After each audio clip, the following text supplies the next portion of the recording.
Hello everyone, welcome to शिक्षा site. इस video में हम लोग रोजगार पब्लिकेशन की जीएस सुधा का अगला पार्ट यहाँ पे देखने वाले हैं, भारतीय राज्य व्यवस्था। तो यहाँ पे इस वीडियो में आप सभी को भारतीय राज्य व्यवस्था का कंप्लीट पीडीएफ मिलेगा।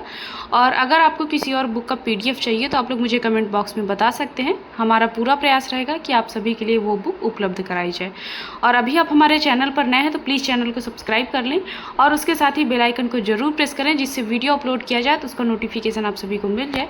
तो चलिए स्टार्ट करते हैं भारत का संवैधानिक विकास। यहाँ पे हम लोग पॉइंट वाइज करते चलेंगे। सबसे पहले संविधान क्या है? तो संविधान वह वैधानिक दस्तावेज है जिसमें शासन के उन मूलभूत कानूनों का वर्णन होता है जिनके अनुरूप किसी देश या किसी राज्य के शासन को चलाया जाता है। फिर है भारतीय संविधान, विश्व का सबसे बड़ा लिखित संविधान है और भारत में ब्रिटिशियस 1600 ईस्वी में ईस्ट इंडिया कंपनी के रूप में व्यापार करने आए थे। महारानी एलिजाबेथ प्रथम के चार्टर द्वारा उन्हें भारत में व्यापार करने की अनुमति प्राप्त हुई थी। 1765 ईस्वी में अंग्रेजों ने बंगाल और बिहार और उड़ीसा की दीवानी प्राप्त कर ली। फिर इसके बाद है भारतीय संविधान विकास को दो भागों में वर्गीकृत किया जाता है। अगला है, यहाँ पे देख सकते हैं कि ईस्ट इंडिया कंपनी, पहला जो इसका है ईस्ट इंडिया कंपनी के अंतर्गत और ब्रिटिश क्राउन के अंतर्गत। तो कब से कब तक है? जैसे 1858 के बाद जो चलेगा वो ब्रिटिश क्राउन के अंतर्गत चलेगा। तो सबसे पहले हम लोग ईस्ट इंडिया कंपनी के अंतर्गत देख लेते हैं। तो ईस्ट इंडिया कंपनी के अंतर्गत रेगुलेटिंग एक्ट जो हो जाएगा 1773, फिर Pitt's India act 1784, charter act 1793, charter act 1813, फिर चार्टर एक्ट 1833 और चार्टर एक्ट 1853। ये ईस्ट इंडिया कंपनी के अंतर्गत हम इसको पढ़ेंगे। फिर इसके बाद ब्रिटिश क्राउन के अंतर्गत हम लोग 1858 से लेके 1947 तक पढ़ने वाले हैं। तो चलिए, कंपनी का शासन सबसे पहले यहाँ पे जो 1773 ईस्वी से लेके 1858 ईस्वी तक चला है।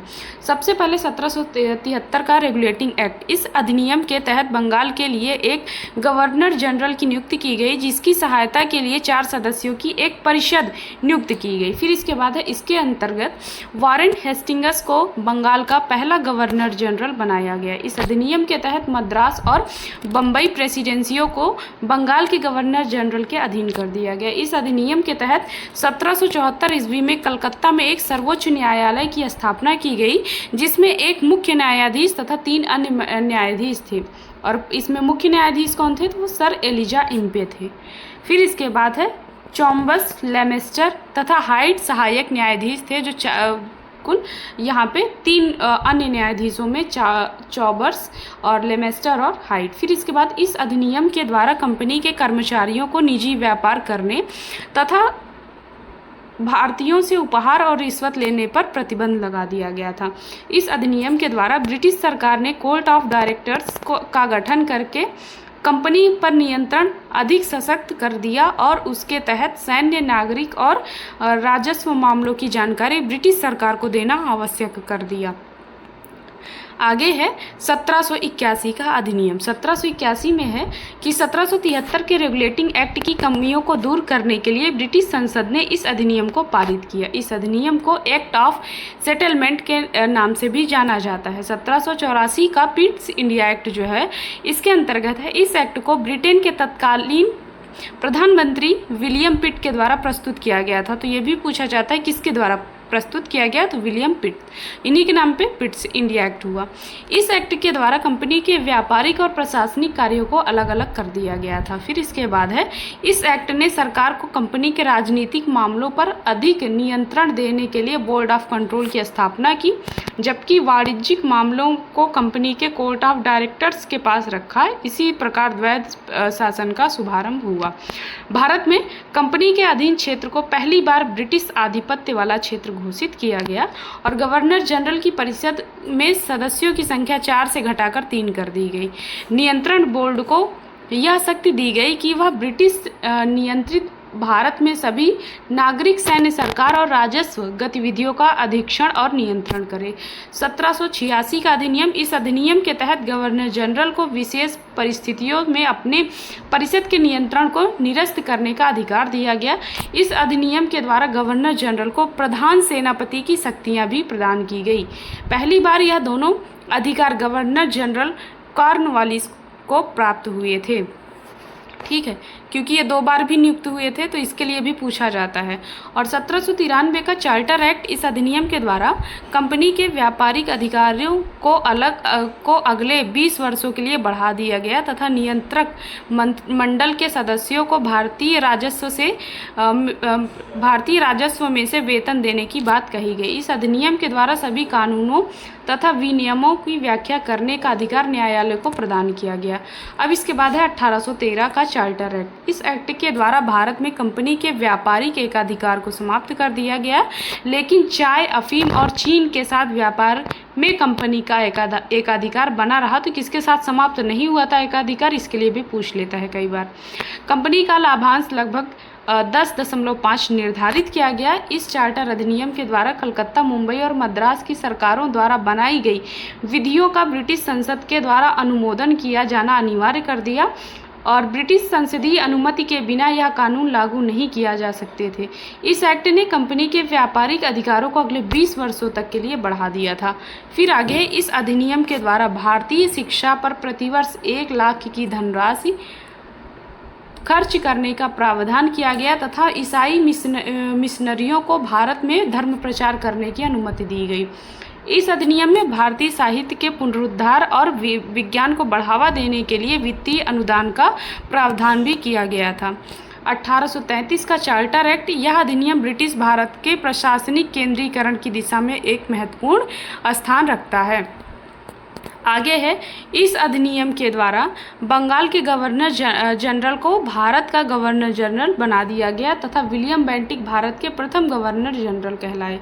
इस अधिनियम ने भारत में पहली बार एक ऐसी सरकार का गठन किया जिसका ब्रिटिश कब्जे वाले संपूर्ण भारतीय क्षेत्रफल पर पूर्ण नियंत्रण स्थापित हो गया। और फिर है, इस अधिनियम के द्वारा बम्बई और मद्रास के गवर्नरों को विधायी शक्तियों से वंचित कर दिया गया। ईस्ट इंडिया कंपनी को पूर्ण रूप से प्रशासनिक निकाय बना दिया गया।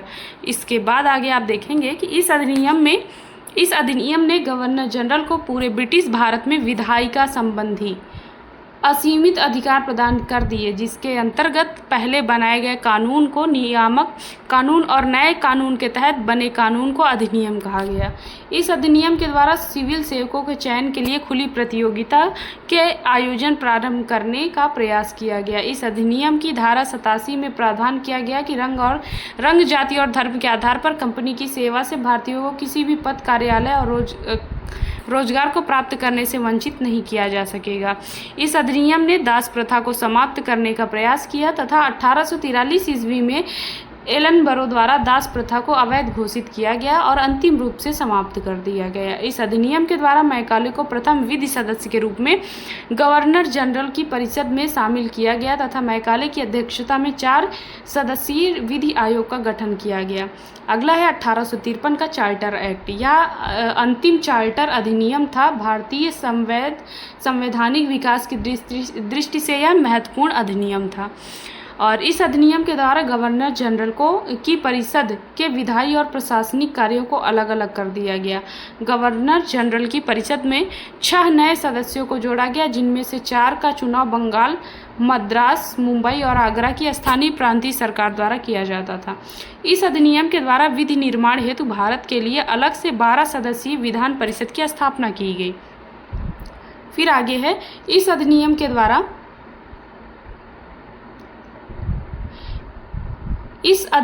द्वारा सिविल सेवकों की भर्ती हेतु खुली प्रतियोगिता का शुभारंभ किया गया तथा सिविल सेवा भारतीय नागरिकों के लिए भी खोल दी गई और इसके लिए 1854 ईस्वी में मैकाले समिति की नियुक्ति की गई। इस अधिनियम के तहत कंपनी के शासन को अनिश्चित काल के लिए बढ़ा दिया गया, लेकिन ब्रिटिश क्राउन को निदेशकों को नामित करने का अधिकार भी दिया गया। अब इसके बाद 1858 ईस्वी से 1947 की बात करते हैं। तो भारत शासन अधिनियम 1858 ईस्वी। इस अधिनियम का निर्माण 1857 के विद्रोह के बाद किया गया। इस अधिनियम का उद्देश्य 1857 के विद्रोह जैसी घटनाओं की पुनरावृत्ति को रोकना था। इस अधिनियम को भारत के शासन को अच्छा बनाने वाला अधिनियम भी कहा जाता है।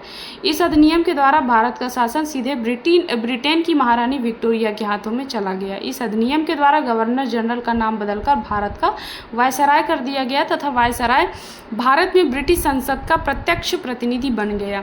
कहने कैनिन भारत के प्रथम वायसराय बने। इस अधिनियम के द्वारा नियंत्रण बोर्ड और निर्देशक कोड को समाप्त कर दिया गया तथा द्वैत शासन का भी अंत कर दिया गया। आगे है यहाँ पे इस अधिनियम के द्वारा एक नया पद भारत के राज्य सचिव का सृजन किया गया। यह सचिव ब्रिटिश कैबिनेट का सदस्य होता था जो सीधे ब्रिटिश संसद के प्रति उत्तरदायी था। भारत सचिव की सहायता के लिए एक 15 सदस्यों की भारत परिषद की भी स्थापना की गई। अखिल भारतीय सेवाओं और अर्थव्यवस्था जैसे विषयों में भारत सचिव भारत परिषद की राय मानने के लिए बाध्य था। अगला है भारत परिषद अधिनियम 1861। इस अधिनियम के द्वारा कानून बनाने की प्रक्रिया में भारतीय सदस्यों को वायसराय की परिषद में शामिल करने की शुरुआत हुई। इस अधिनियम के द्वारा गवर्नर जनरल की विधायी शक्तियों का विकेंद्रीकरण कर दिया गया और प्रांतीय विधान परिषदों को भी विधि निर्माण का अधिकार प्रदान किया गया, जिससे प्रांतीय स्वायत्तता की शुरुआत हुई। अब इसके बाद है यहाँ पे 1862 ईस्वी में कैनिन ने 3 भारतीयों बनारस के राजा देवनारायण और पटियाला के महाराजा नरेंद्र देव तथा सर दिनकर राव को विधान परिषद में मनोनीत किया गया। फिर इसके बाद है गवर्नर जनरल की कार्यपालिका परिषद का विस्तार किया गया। इसमें विधि विशेषज्ञ के रूप में एक 5वां सदस्य भी शामिल किया गया। गवर्नर जनरल को अध्यादेश जारी करने की शक्ति प्रदान की गई जो आपातकालीन स्थिति में 6 महीने तक प्रभावी रह सकती थी। इसके बाद है इस अधिनियम के द्वारा मद्रास और मुंबई प्रेसिडेंसियों को पुनः विधायी शक्तियाँ प्रदान की गई। इस अधिनियम के द्वारा बंगाल, उत्तर पश्चिमी सीमा प्रांत और पंजाब में विधान परिषद का गठन हुआ। कैनिन ने विभागीय प्रणाली पोर्टफोलियो सिस्टम की शुरुआत की। इस अधिनियम के तहत केंद्रीय विधानमंडल में न्यूनतम 6 सदस्य तथा अधिकतम 12 सदस्य नामांकित किए जा सकते थे। इन नामांकित सदस्यों में से आधे सदस्य गैर सरकारी होते थे। अधिनियम की इसमें कमियां कौन कौन सी थी? तो यहाँ पे विधान परिषद के गैर सदस्यों की कोई प्रभावी भूमिका नहीं थी। वह ना तो कोई प्रश्न पूछ सकते थे और ना ही बजट पर बहस कर सकते थे। गवर्नर जनरल केंद्रीय तथा प्रांतीय विधान परिषद द्वारा पारित किसी भी विधेयक पर वीटो का प्रयोग कर सकता था तथा ब्रिटिश संसद की किसी भी विधि को अस्वीकार कर सकती थी। भारत परिषद अधिनियम 1892, इसकी बात करते हैं यहाँ पे। तो इस अधिनियम के द्वारा केंद्रीय और प्रांतीय विधान परिषदों में अतिरिक्त गैर सरकारी सदस्यों की संख्या बढ़ाई गई, लेकिन बहुमत सरकारी सदस्यों का ही रहता था। इस अधिनियम के द्वारा गैर सरकारी सदस्यों की नियुक्ति करने के लिए अप्रत्यक्ष निर्वाचन प्रणाली का प्रावधान किया गया तथा विधान परिषद में के कार्यों में वृद्धि कर दी गई। अब सदस्यों को आर्थिक नीति और बजट पर बहस करने की अनुमति प्राप्त हो गई, लेकिन उन्हें मतदान करने का अधिकार नहीं दिया गया था। केंद्रीय विधानसभा में अतिरिक्त मनोनीत सदस्यों की संख्या न्यूनतम 10 और अधिकतम 16 निश्चित की गई थी। इनमें से 10 सदस्यों का गैर सरकारी होना आवश्यक था। अब इसके बाद बात करते हैं तो इस अधिनियम की मुख्य विशेषता थी कि निर्वाचन पद्धति का आरंभ किया जाना। प्रांतीय परिषदों के गैर सरकारी सदस्य जिला बोर्ड, विश्वविद्यालयों एवं नगर पालिका और वाणिज्य मंडलों द्वारा प्रत्यक्ष रूप से निर्वाचित किए जाते थे। अगला है भारत परिषद अधिनियम 1919। इस अधिनियम का दूसरा नाम मार्ले मिंटो सुधार है। मार्ले इंग्लैंड में भारत के राज्य सचिव थे तथा मिंटो भारत के वायसराय थे। मिंटो ने इस दिन को भारतीय इतिहास की युगांतर घटना बताया था। इस अधिनियम का मुख्य उद्देश्य भारत परिषद अधिनियम 1892 की कमियों को दूर करना, मुस्लिम अल्पसंख्यकों को खुश करना तथा भारत में बढ़ते हुए उग्रवाद और क्रांतिकारी राष्ट्रवाद का सामना करना था। इस अधिनियम के द्वारा केंद्रीय और प्रांतीय विधान परिषद के आकार में वृद्धि की गई। केंद्रीय परिषदों की संख्या 16 से बढ़ाकर 60 हो गई, जबकि प्रांतीय विधान परिषद की संख्या अलग अलग ही थी। इस अधिनियम के द्वारा केंद्रीय परिषद में सरकारी बहुमत को बनाए रखा गया, परंतु प्रांतीय परिषद में गैर सरकारी सदस्यों की बहुमत की अनुमति थी। इस अधिनियम के तहत पहली बार किसी भारतीय का वायसराय और गवर्नर की कार्यपालिका परिषद के साथ संगठन बनाने का प्रावधान किया गया, जिसके फलस्वरूप सत्येंद्र प्रसाद सिन्हा वायसराय की कार्यपालिका परिषद के प्रथम सदस्य बने। आगे है, इस अधिनियम के तहत पृथक निर्वाचन प्रणाली के आधार पर मुसलमानों के लिए सांप्रदायिक प्रतिनिधित्व का प्रावधान किया गया। इस प्रणाली के आधार पर presidency, corporation, chambers of commerce, विश्वविद्यालयों द्वारा जमींदारों के लिए अलग अलग प्रतिनिधित्व का प्रावधान किया गया। मिंटो को सांप्रदायिक प्रतिनिधित्व प्रणाली का जनक कहा गया। आगे है, भारत सरकार अधिनियम 1919। इस अधिनियम का दूसरा नाम मॉन्टेग्यू चेम्सफोर्ड सुधार है। मॉन्टेग्यू ब्रिटेन में भारत के राज्य सचिव थे तथा चेम्सफोर्ड भारत के वायसराय थे। यह अधिनियम 1921 से लागू हुआ था। इस अधिनियम को पारित करने के निम्न कारण थे: सुधारों की मांग, होम रूल आंदोलन तथा प्रथम विश्व युद्ध आदि। इस अधिनियम के द्वारा प्रांतों में आंशिक रूप से उत्तरदायी सरकार की स्थापना की गई थी। आगे है, इस अधिनियम के द्वारा प्रांतों में द्वैध शासन की स्थापना की गई और द्वैध शासन असम, बंगाल, उड़ीसा, मध्य प्रांत, संयुक्त प्रांत, बॉम्बे, मद्रास और पंजाब में लागू किया गया। केंद्रीय और प्रांतीय विषयों को पृथक कर दिया गया तथा प्रांतीय विषयों को दो भागों में बांट दिया गया: आरक्षित विषय और हस्तांतरित विषय। फिर इसके बाद है हस्तांतरित विषयों पर गवर्नर का शासन होता था तथा आरक्षित विषयों पर गवर्नर कार्यपालिका परिषद की सहायता से शासन करता था। आरक्षित विषय जैसे राजस्व, न्याय, वित्त, पुलिस आदि। हस्तांतरित विषय जैसे स्थानीय स्वशासन, शिक्षा, कृषि तथा स्वास्थ्य सेवाएं आदि।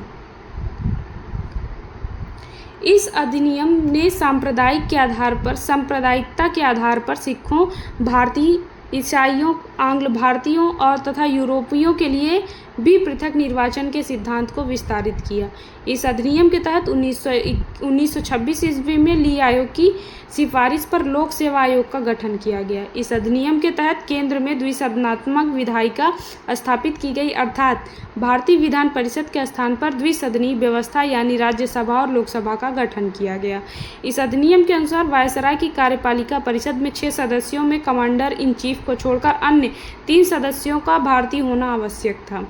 इस अधिनियम के द्वारा केंद्रीय बजट को राज्यों के बजट से अलग कर दिया गया और राज्यों विधानसभाओं को अपना बजट स्वयं बनाने का अधिकार भी दिया गया। इस अधिनियम के द्वारा एक वैधानिक आयोग का गठन किया गया जिसका कार्य अधिनियम को लागू होने के 10 साल बाद जांच करके अपनी रिपोर्ट देना था। और इस अधिनियम के द्वारा सीमित संख्या में लोगों का मताधिकार प्राप्त किया गया। और भारत शासन अधिनियम 1935। भारत शासन अधिनियम 1935 को मिनी कॉन्स्टिट्यूशन, छोटा संविधान भी कहा जाता है। इस अधिनियम में 321 धाराएं और 10 अनुसूचियां थी। इस अधिनियम के द्वारा अखिल भारतीय संघ की स्थापना की गई जिसमें राज्य और रियासतों को एक इकाई की तरह माना गया।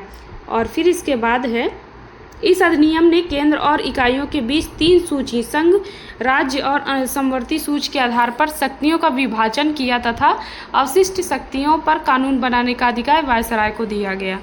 फिर इसके बाद है, संघ सूची में 100 और राज्य में 61 और समवर्ती में 52 विषय हैं। इस अधिनियम के द्वारा प्रांतों में द्वैध शासन को समाप्त कर दिया गया तथा केंद्र में द्वैध शासन प्रणाली को प्रारंभ किया गया। सांप्रदायिक प्रतिनिधित्व का विस्तार दलित जातियों, महिलाओं और मजदूर वर्ग के लिए भी किया गया। इस अधिनियम के द्वारा मताधिकार का विस्तार किया गया और लगभग 10% जनसंख्या को मत देने का अधिकार मिला। इस अधिनियम के माध्यम से 1935 ईस्वी में भारत के रिजर्व बैंक की स्थापना की गई। अगला है, इस अधिनियम के तहत 1937 ईस्वी में संघीय न्यायालय की स्थापना हुई और इसके मुख्य न्यायाधीश सर मॉरिस ग्यावर थे। वर्मा को भारत से अलग कर दिया गया और इस अधिनियम के द्वारा भारत शासन अधिनियम 1858 द्वारा स्थापित इंग्लैंड में भारत परिषद को समाप्त कर दिया गया।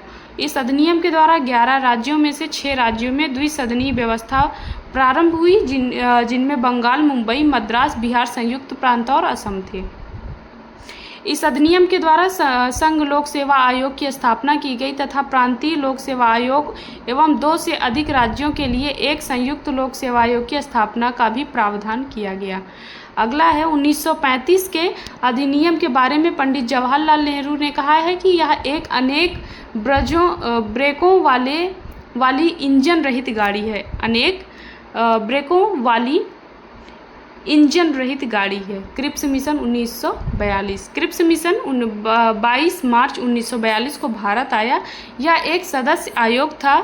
सर स्टेफोर्ड क्रिप्स इसके अध्यक्ष थे, जिनके नाम पर क्रिप्स मिशन का नाम पड़ा। क्रिप्स मिशन ने निम्न प्रस्तावों की घोषणा की। ब्रिटिश सरकार एक ऐसे भारतीय संघ की स्थापना करेगी जिसकी स्थिति ब्रिटिश सम्राट के अंतर्गत एक पूर्ण औपनिवेशिक स्वराज की होगी तथा इसे ब्रिटेन से संबंध तोड़ने की भी स्वतंत्रता होगी। द्वितीय विश्व युद्ध के बाद भारत का संविधान बनाने के लिए एक संविधान सभा का गठन किया जाएगा, जिसमें ब्रिटिश भारतीय प्रतिनिधि और देशी रियासतों के प्रतिनिधि सम्मिलित होंगे। फिर इसके बाद है ब्रिटिश सरकार के प्रांतों या देशी रियासतों को यदि नया संविधान पसंद नहीं आएगा तो उन्हें अपने लिए एक संविधान बनाने का अधिकार होगा तथा उनकी स्थिति भी भारतीय संघ के समान होगी। भारतीय सभा और ब्रिटिश सभा सरकार के बीच सुरक्षा हेतु एक संधि की जाएगी। जब तक यह नया संविधान कार्यान्वित नहीं होगा तब तक ब्रिटिश सरकार ही भारत की सुरक्षा के लिए उत्तरदायी होगी। अगला है, कांग्रेस ने क्रिप्स प्रस्ताव को अस्वीकार कर दिया क्योंकि इसमें अप्रत्यक्ष रूप से पाकिस्तान की मांग को स्वीकार किया गया था तथा कांग्रेस भारत की सुरक्षा के प्रश्न पर सहमत नहीं थी। क्रिप्स मिशन में पाकिस्तान का स्पष्ट प्रावधान न होने के कारण मुस्लिम लीग ने भी क्रिप्स प्रस्ताव को अस्वीकार कर दिया गया और महात्मा गांधी ने क्रिप्स प्रस्ताव को दिवालिया बैंक का भविष्य में भुनाने वाला चेक कहा था। अगला है यहाँ पे वेवेल योजना 1945। भारत के तत्कालीन वायसराय वेवेल ने 14 जून 1945 को वेवेल योजना की घोषणा की।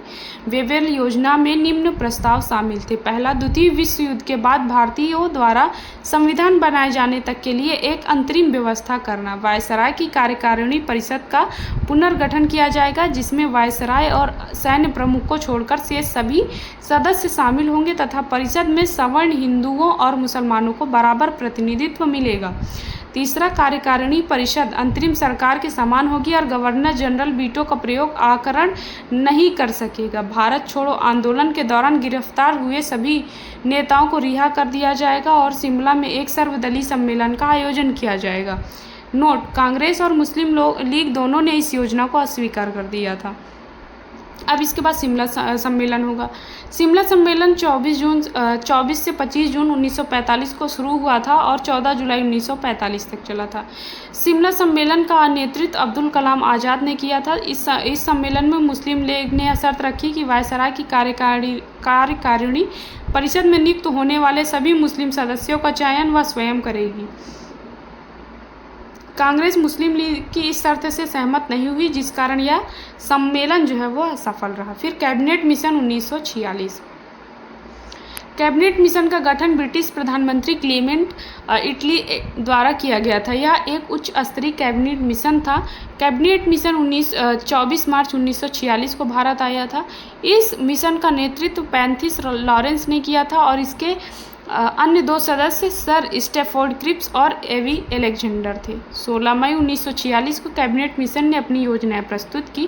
पहला, ब्रिटिश भारत और देशी रियासतों को मिलाकर एक अखिल भारतीय संघ का गठन किया जाएगा तथा विदेशी रक्षा और संचार विभाग को संघ के अधीन किया जाएगा। इसके लिए धन एकत्रित करने का अधिकार संघ का होगा। संघ की अपनी कार्यपालिका और विधान पालिका होगी, जिसमें ब्रिटिश भारत और देशी रियासतों के प्रतिनिधि शामिल होंगे। संघीय विषयों के अलावा अन्य सभी विषय और अवशिष्ट शक्तियां प्रांतों के पास रहेंगी। भारतीय संविधान निर्माण के लिए अप्रत्यक्ष चुनाव प्रणाली के आधार पर संविधान सभा का गठन किया जाएगा। आगे है, संविधान सभा में कुल 389 सदस्य होंगे, जिनमें से 292 सदस्य ब्रिटिश प्रांतों के, 93 सदस्य देशी रियासतों से और 4 सदस्य चीफ कमिश्नरी क्षेत्र से प्रतिनिधि होंगे। 4 चीफ कमिश्नर क्षेत्र दिल्ली, अजमेर, मेरवाड़ा, कुर्ग और ब्रिटिश बलूचिस्तान। यह निश्चित किया गया कि लगभग प्रत्येक 10 लाख जनसंख्या पर संविधान सभा में एक सदस्य चुना जाएगा और प्रांतों को संविधान सभा में प्रतिनिधि जनसंख्या के आधार पर दिया जाएगा। एक अंतरिम सरकार की स्थापना की जाएगी जिसे भारत के सभी प्रमुख राजनीतिक दलों का समर्थन प्राप्त होगा। अब माउंटबेटन योजना क्या है? 1947। 3 जून 1947 को माउंटबेटन योजना प्रस्तुत की गई। यह योजना भारत के तत्कालीन वायसराय माउंटबेटन द्वारा लाई गई थी। माउंटबेटन योजना के द्वारा भारत और पाकिस्तान 2 अलग-अलग राष्ट्रों का निर्माण हुआ। अब भारतीय स्वतंत्रता अधिनियम 1947। यह अधिनियम 4 जुलाई 1947 को ब्रिटेन की संसद में प्रस्तुत किया गया और 18 जुलाई 1947 को यह पारित हो गया। इस अधिनियम के द्वारा निम्नलिखित प्रावधान पेश किए गए। 15 अगस्त 1947 को भारत स्वतंत्र और संप्रभु राष्ट्र घोषित कर दिया जाएगा। इस अधिनियम ने भारत को विभाजन 2 स्वतंत्र डोमिनियन संप्रभु राष्ट्र भारत और पाकिस्तान के रूप में किया, जिसे ब्रिटिश राष्ट्रमंडल से अलग होने की स्वतंत्रता थी। इस अधिनियम ने वायसराय का पद समाप्त कर दिया और उसके स्थान पर दोनों डोमिनियन राज्यों में गवर्नर जनरल का पद सृजित किया। दोनों देशों के लिए अलग अलग संविधान बनाने की शक्ति दी तथा वर्तमान संविधान सभा ही नए संविधान के बनने एवं लागू होने तक विधानमंडल के रूप में 1935 के एक्ट के तहत कार्य करेगी। इस अधिनियम में शाही उपाधि से भारत का सम्राट शब्द समाप्त कर दिया गया और 14-15 अगस्त 1947 की मध्य रात को भारत में ब्रिटिश शासन का अंत हो गया और समस्त शक्तियां 2 नए स्वतंत्र राज्यों भारत और पाकिस्तान को स्थानांतरित कर दी गई। अब इसके बाद बात करते हैं संविधान सभा की। संविधान सभा में पहला पॉइंट दिया गया है, संविधान सभा की पहली अप्रत्यक्ष मांग बाल गंगाधर तिलक ने 1895 ईस्वी में अपने स्वराज विधेयक में की थी। इसे अनौपचारिक मांग बताया गया है। अगला पॉइंट है, सर्वप्रथम औपचारिक मांग 1934 ईस्वी में M.N. राय द्वारा की गई थी। 1922 में महात्मा गांधी ने यंग इंडिया पत्रिका में कहा था कि संविधान भारतीयों की इच्छा के अनुसार बनाया जाना चाहिए। आगे बात करते हैं तो स्वराज शब्द का आधिकारिक प्रयोग 1906 ईस्वी में भारतीय राष्ट्रीय कांग्रेस के कलकत्ता अधिवेशन में दादा भाई नौरोजी द्वारा किया गया था। संविधान सभा की कुल सदस्य 389 प्रांतों से 292, कमिश्नरी क्षेत्रों से 4 और देसी रियासतों से 93 सदस्य थे। चुनाव का प्रकार कैसा था? तो विधानसभा के सदस्यों के द्वारा अप्रत्यक्ष चुनाव होता था। प्रतिनिधि कैसे थे? तो एकल संक्रमणीय मत का उपयोग करके अनुपातिक प्रतिनिधित्व। मतदान प्रणाली की बात करें तो first past the post system FPPS का उल्लेख किया गया है। संविधान सभा आंशिक रूप से निर्वाचित तथा आंशिक रूप से मनोनीत थी। अब संविधान सभा चुनाव के लिए सीटें, तो 296 सीटें थी, जिसमें से कांग्रेस 208 और मुस्लिम लीग की 73 सीटें थी। शेष सीटें जो थी वो 15 थी। और शामिल महिला के सदस्य कौन कौन सी थी, क्योंकि ये बहुत बार पूछा जाता है। विजय लक्ष्मी पंडित, सरोजनी नायडू, फिर उसके बाद है राजकुमारी अमृत कौर, सुचेता कृपलानी, पूर्णिमा बनर्जी, लीला राय, जी दुर्गाबाई, हंसा मेहता, कमला चौधरी, रेणुका राय, मालती चौधरी, दक्ष यानी, वेलायुधन और बेगम एजाज रसूल और एनी मस्करीनी। फिर इसके बाद है अप्पू स्वामीनाथन। अगला पॉइंट यहाँ पे देखेंगे कि संविधान सभा में महिला सदस्यों की संख्या में उत्तर प्रदेश से 5, बिहार से 1, मध्य प्रांत से 1, मद्रास से 3, बॉम्बे से 1, उड़ीसा से 1 एवं बंगाल में से 2 महिला सदस्यों ने प्रतिनिधित्व किया था। दक्षा यानी वेलायुधन एकमात्र दलित महिला थी। एजाज एकमात्र बेगम एजाज एकमात्र मुस्लिम महिला थी। विजया लक्ष्मी पंडित संयुक्त राष्ट्र UN महासभा की पहली महिला अध्यक्ष थी। अब इसके बाद बात करते हैं कि देश विभाजन के बाद भारतीय संविधान में 389 सदस्यों के स्थान पर 299 सदस्य ही रह गए, जिसमें से 229 सदस्य प्रांतों में से तथा 70 सदस्य देसी रियासतों से के थे। संविधान सभा की बैठक की बात करें तो संविधान सभा की पहली बैठक 9 दिसंबर 1946 दिल्ली के असेंबली हॉल में आयोजित की गई। मुस्लिम लीग ने इसका बहिष्कार किया तथा रियासतों के प्रतिनिधियों ने इसमें भाग नहीं लिया। फ्रांसीसी परंपरा के अनुसार सभा के सबसे बुजुर्ग सदस्य डॉक्टर सच्चिदानंद सिन्हा को अस्थायी अध्यक्ष चुना गया। दूसरी बैठक की बात करें तो 11 दिसंबर 1946 इस दिन डॉक्टर राजेंद्र प्रसाद को संविधान सभा का अस्थायी अध्यक्ष चुना गया तथा HC मुखर्जी को संविधान सभा का उपाध्यक्ष और BN राव को संविधान सभा का संवैधानिक सलाहकार भी नियुक्त किया गया। तीसरी बैठक की बात करें तो तीसरी बैठक जो हुई है वो 13 दिसंबर 1946 को हुई है और जवाहरलाल नेहरू ने उद्देश्य प्रस्ताव इसी दिन प्रस्तुत किया है, जिसका समर्थन पुरुषोत्तम दास टंडन ने किया और 22 जनवरी 1947 को इसे स्वीकृति कर दिया गया। यह प्रस्ताव भारतीय संविधान की प्रस्तावना का आधार बना। अब संविधान सभा के 3 वाचन, प्रथम वाचन जो हुआ था वो 4 नवंबर 1948 से 9 नवंबर 1948 तक, दूसरा वाचन 15 नवंबर 1948 से 17 अक्टूबर 1949, तीसरा वाचन 14 नवंबर 1949 से 26 नवंबर 1949, दूसरा वाचन सबसे बड़ा माना जाता है।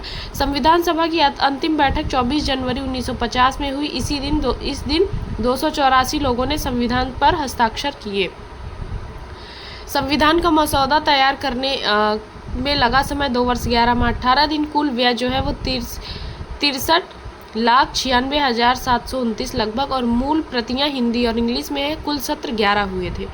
अंतरिम सरकार की बात करें वर्ष 1946 तो इसमें सदस्य हैं फिर विभागधारिता। जवाहरलाल नेहरू जो है वो राष्ट्र मंडल संबंध तथा विदेशी मामले, सरदार वल्लभ भाई पटेल गृह सूचना एवं प्रसारण, डॉक्टर राजेंद्र प्रसाद खाद्य एवं कृषि, जॉन मथाई उद्योग एवं नागरिक आपूर्ति, जगजीवन राम श्रम, सरदार बलदेव सिंह रक्षा, CH भाभा कार्य खनन एवं ऊर्जा, लियाकत अली खां वित्त मामले, अब्दुल रब नस्तार डाक वायु रेलवे व संचार, C राजगोपालाचारी शिक्षा एवं कला, I चुंदीगर वाणिज्य से संबंधित है। फिर उसके बाद गजनफर अली खां ये स्वास्थ्य से संबंधित हो जाएंगे और इसके बाद योगेंद्र मंडल जो है वो विधि से संबंधित हो जाएंगे। आगे बात करते हैं कि अंतरिम सरकार के सदस्य वायसराय की कार्यकारिणी परिषद के सदस्य थे। इस परिषद के अध्यक्ष माउंटबेटन वायसराय और उपाध्यक्ष पंडित जवाहरलाल नेहरू भी थे। अंतरिम सरकार के संबंध में डॉक्टर भीमराव अम्बेडकर ने कहा था कि यह एक देश की सरकार है जिसे 2 राष्ट्र चला रहे हैं। अब बात करते हैं स्वतंत्र भारत का पहला मंत्रिमंडल। तो पंडित जवाहरलाल नेहरू प्रधानमंत्री बने और राष्ट्रमंडल तथा विदेशी मामले, वैज्ञानिक शोध और सरदार वल्लभ भाई पटेल गृह सूचना एवं प्रसारण, राज्यों के मामले, डॉक्टर राजेंद्र प्रसाद खाद्य एवं कृषि मंत्री, मौलाना अबुल कलाम आज़ाद शिक्षा मंत्री, जॉन मथाई रेलवे एवं परिवहन और R.K. षणमुखम सेट्टी और B.R. अम्बेडकर विधि मंत्री और इसके बाद जगजीवन राम श्रम मंत्री। सरदार बलदेव रक्षा मंत्री, राजकुमारी अमृत कौर स्वास्थ्य मंत्री, CH भाभा वाणिज्य मंत्री, रफ़ी अहमद किदवई संचार मंत्री, डॉक्टर श्यामा प्रसाद मुखर्जी उद्योग एवं आपूर्ति मंत्री, B.N. गॉडगिल कार्य खान एवं ऊर्जा। अब इसके बाद है संविधान सभा ने 26 नवंबर 1949 ईस्वी को संविधान को अंगीकार किया तथा इसी दिन से संविधान को 16 अनुच्छेद लागू हो गए जो निम्न प्रकार हैं। अनुच्छेद 5, 6, 7, 8, 9, 60, 324, 366, 367, 379, 80, 388, 391, 392, 93, 94 और फिर इसके बाद 26 नवंबर को संविधान दिवस विधि दिवस के रूप में मनाया जाता है। 26 जनवरी 1950 को संविधान पूरी तरह से लागू हो गया। संविधान सभा के अन्य कार्य, संविधान के निर्माण और कानून को लागू करने के अलावा संविधान सभा के निम्न कार्य हैं। पहला कार्य है इसमें संविधान सभा ने वर्ष 1949 में राष्ट्रमंडल में भारत की सदस्यता का सत्यापन किया और 22 जुलाई 1947 को राष्ट्रध्वज को अपनाया। 24 जनवरी 1950 को राष्ट्रगान अपनाया। भारत का राष्ट्रगान जन गण मन पहली बार 27 दिसंबर 1911 को भारतीय राष्ट्रीय कांग्रेस के कलकत्ता सत्र में गाया गया था। रविन्द्रनाथ टैगोर ने इस गीत को लिखा। राष्ट्रगान की गायन अवधि 52 सेकंड है। 24 जनवरी 1950 को राष्ट्रीय गीत को अपना और भारत का राष्ट्रगीत वंदे मातरम पहली बार वर्ष 1896 में भारतीय राष्ट्रीय कांग्रेस के कलकत्ता अधिवेशन में गाया गया था। वंदे मातरम की बात करें तो वंदे मातरम बंकिम चंद्र चट्टोपाध्याय द्वारा आनंदमठ नामक उपन्यास में लिखा गया था और राष्ट्रीय गीत का गायन अवधि 65 से 69 सेकंड है। संविधान सभा ने 24 जनवरी 1950 को राजेंद्र प्रसाद को भारत का पहला राष्ट्रपति नियुक्त किया। 22 मार्च 1957 को राष्ट्रीय कैलेंडर अपनाया। चैत्र का पहला दिन सामान्यतः 22 मार्च को तथा अधिवर्ष में 21 मार्च को पड़ता है। प्रेम बिहारी नारायण रायजादा ने मूल संविधान को हस्तलिखित एवं व्यूहर राम मनोहर सिन्हा द्वारा ज्यामितीय सौंदर्यीकरण एवं अलंकृत किया गया था। मूल संविधान के हिंदी संस्करण को वसंत कृष्ण वैद्य द्वारा सुलेखित किया गया था। संविधान सभा के सचिव HVR आयंगर और संविधान सभा के कानूनी सलाहकार जो थे BN राव थे। संविधान सभा में हाथी को मुहर के रूप में अपनाया गया था और संविधान सभा की कुल समितियां तो 22 समितियों का गठन हुआ था। समितियों के प्रकार तो 8 बड़ी समिति और 14 अन्य समितियां थी। सबसे बड़ी समिति और उनके अध्यक्ष, तो सबसे बड़ी समिति की बात करें तो संघ शक्ति समिति जो हो जाएगी वो हो जाएगा पंडित जवाहरलाल नेहरू संघ संविधान समिति, पंडित जवाहरलाल नेहरू प्रांतीय संविधान समिति और सरदार वल्लभ भाई पटेल प्रारूप समिति, भीमराव अम्बेडकर मौलिक अधिकार एवं अल्पसंख्यकों संबंधित सरदार वल्लभ भाई पटेल परामर्श समिति से संबंधित। इस समिति की 2 उप समितियाँ थी, मौलिक अधिकार उप समिति JB कृपलानी, अल्पसंख्यक उप समिति HC मुखर्जी। प्रक्रिया नियम समिति डॉक्टर राजेंद्र प्रसाद, राज्यों के लिए समिति, राज्यों से पंडित जवाहरलाल नेहरू समझौता हेतु संचालन समिति और इसके हो जाएंगे डॉक्टर राजेंद्र प्रसाद। छोटी समितियां तथा उनके अध्यक्ष, तो इसमें बात करते हैं, यहाँ पे हो जाएंगे संविधान सभा के कार्यों से संबंधित समिति GV मावलंकर, कार्य संचालन समिति KM मुंशी, सदन समिति पट्टाभी सीतारामैया और राष्ट्रध्वज संबंधी तदर्थ समिति डॉक्टर राजेंद्र प्रसाद। मौलिक अधिकार अल्पसंख्यकों एवं जनजातियों व बहिष्कृत क्षेत्रों के लिए सलाहकार समिति सरदार वल्लभ भाई पटेल। क्रीडेंशियल समिति अल्लादी कृष्ण स्वामी अय्यर। वित्त एवं कर्मचारी स्टाफ समिति डॉक्टर राजेंद्र प्रसाद। आयुक्त के प्रांतों के लिए समिति V पट्टाभी सीतारामैया। सर्वोच्च न्यायालय के लिए तदर्थ समितियां H वारदाचार्य। अब प्रारूप समिति की बात करते हैं तो इसे हिंदी में दस्तावेज समिति के नाम से भी जाना जाता है। कार्य संविधान के मसौदे पर चर्चा, इसमें कुल 7 सदस्य थे। अध्यक्ष थे डॉक्टर भीमराव अम्बेडकर। और इसमें सदस्य की बात करें तो सबसे पहले डॉक्टर भीमराव अम्बेडकर पश्चिम बंगाल, बाद में बम्बई से निर्वाचित हुए। KM मुंशी बम्बई से निर्वाचित और मोहम्मद सादुल्लाह असम से निर्वाचित। मुस्लिम लीग के सदस्य BL मित्रा। अल्लादी कृष्ण स्वामी अय्यर मद्रास से निर्वाचित निर्दलीय थे और गोपाल स्वामी आयंगर मद्रास से निर्वाचित। DP खेतान निर्दलीय। बाद में BL मित्तल और DP खेतान के स्थान पर N माधव और TT कृष्णमाचारी को सदस्य बनाया गया। प्रारूप समिति के सदस्यों में से केवल 2 KM मुंशी एवं TT कृष्णमाचारी कांग्रेस के सदस्य से थे। प्रारूपण की समय सीमा, संविधान का पहला मसौदा BN राव ने तैयार किया था। प्रारूप समिति का गठन 29 अगस्त 1947, पहली बैठक 30 अगस्त 1947, पहला मसौदा 21 फरवरी 1947 और कुल बैठकें जो हुई थी वो 141 हुई थी। संविधान सभा की विशेषताओं की बात करें तो संविधान लिखित एवं विस्तृत संविधान। भारत का संविधान एक विशेष संविधान सभा द्वारा बनाया गया है। भारत का संविधान विश्व का सबसे बड़ा लिखित संविधान है।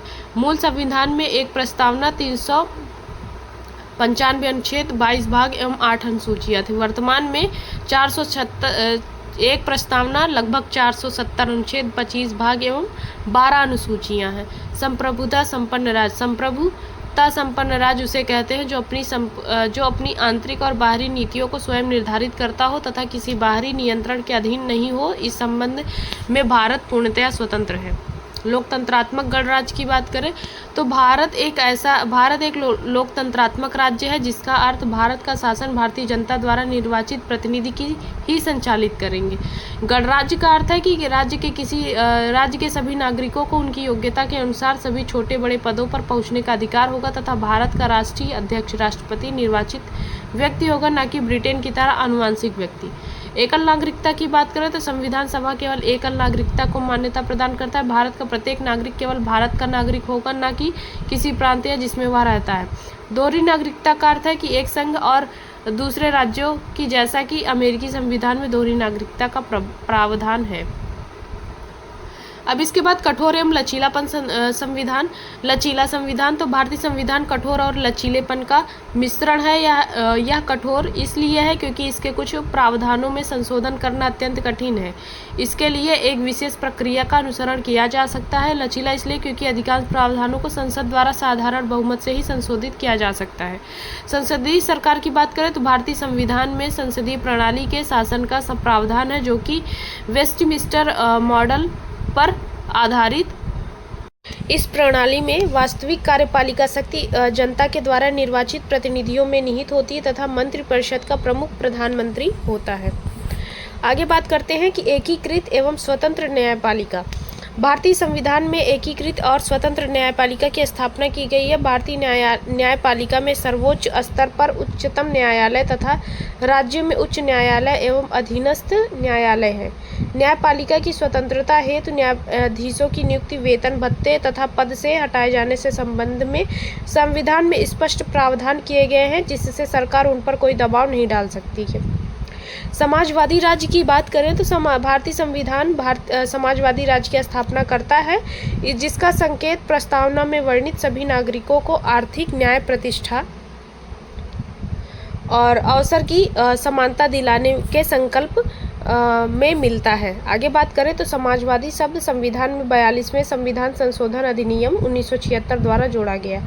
वयस्क मताधिकार की बात करें तो भारतीय संविधान में संसदीय शासन प्रणाली की व्यवस्था है और देश के सभी नागरिकों को अपना नेता चुनने का अधिकार है। अतः संविधान प्रत्येक वयस्क नागरिकों को मत देने का अधिकार प्रदान करता है। 61वें संविधान संशोधन और 1989 के द्वारा मतदान की आयु 21 वर्ष से घटाकर 18 वर्ष कर दी गई थी। पंथ निरपेक्ष राज्य की बात करें तो पंथ निरपेक्ष राज्य का अर्थ है कि एक ऐसा राज्य जो किसी विशेष धर्म का समर्थन नहीं करता है और सभी धर्मों को समान रूप से देखता है। इसका मतलब है कि राज्य को अपना कोई राजकीय धर्म नहीं होगा और नागरिकों को अपनी पसंद के धर्म को मानने, आचरण करने और प्रचार करने की पूरी स्वतंत्रता होगी। राज्य किसी भी धर्म के आधार पर नागरिकों के साथ भेदभाव नहीं करेगा और सभी धर्मों को समान सम्मान दिया जाएगा। पंथ निरपेक्ष शब्द 42वें संविधान संशोधन 1976 द्वारा संविधान की प्रस्तावना में जोड़ा गया है। अन्य विशेषताएं हैं मौलिक अधिकार का प्रावधान, राज्य के नीति निर्देशक तत्वों का प्रावधान, मौलिक कर्तव्यों का प्रावधान, विधि का शासन और अनेक देशों के संवैधानिक तत्वों का समावेशन और त्रिस्तरीय शासन, विकेंद्रीकरण व्यवस्था का प्रावधान, आपातकालीन व्यवस्था का प्रावधान। भारतीय संविधान के निर्माण के समय संविधान सभा द्वारा लगभग 60 देशों के संविधानों का अध्ययन किया गया था। अगली बात करें तो भारतीय संविधान की प्रकृति कैसी है। तो भारतीय संविधान को कुछ विद्वानों ने संघात्मक माना, क्योंकि भारतीय संविधान में केंद्र और राज्यों के मध्य शक्तियों का स्पष्ट विभाजन किया गया है। वहीं कुछ विद्वानों ने इसे एकात्मक माना, क्योंकि अधिकांश शक्तियां केंद्र में निहित हैं और राज्यों को केंद्र सरकार के अधीन रहना पड़ता है। MI बोम्मई बनाम भारत संघ मामला 1994 में उच्चतम न्यायालय ने माना था कि भारतीय संविधान एक परिसंघात्मक संविधान है और राजमन्नार समिति 1971 और सरकारिया आयोग 1983 ने भी भारतीय संविधान को परिसंघ माना है। भारतीय संविधान में एकात्मक लक्षण कौन कौन से हैं? तो इसमें पहला हो जाएगा शक्तियों का बंटवारा केंद्र के पक्ष में। दूसरा है केंद्र राज्यों की सीमा, नाम तथा क्षेत्र में परिवर्तन कर सकता है। एकल नागरिकता का प्रावधान, राज्य में राष्ट्रपति शासन और आपातकाल में पूर्णतया एकात्मक स्वरूप, राज्यपाल की नियुक्ति केंद्र द्वारा, एकीकृत न्याय व्यवस्था, संविधान संशोधन करने का अधिकार केंद्र के पास, संघ द्वारा राज्यों को निर्देश देने की शक्ति, अंतर्राष्ट्रीय संधियों के पालन हेतु विधायी शक्तियाँ केंद्र सरकार के पास हैं। जम्मू कश्मीर को छोड़कर अन्य राज्यों का अपना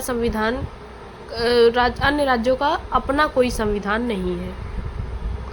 अब बात करते हैं भारतीय संविधान में संघात्मक लक्षण। तो लिखित संविधान है और स्वतंत्र न्यायपालिका।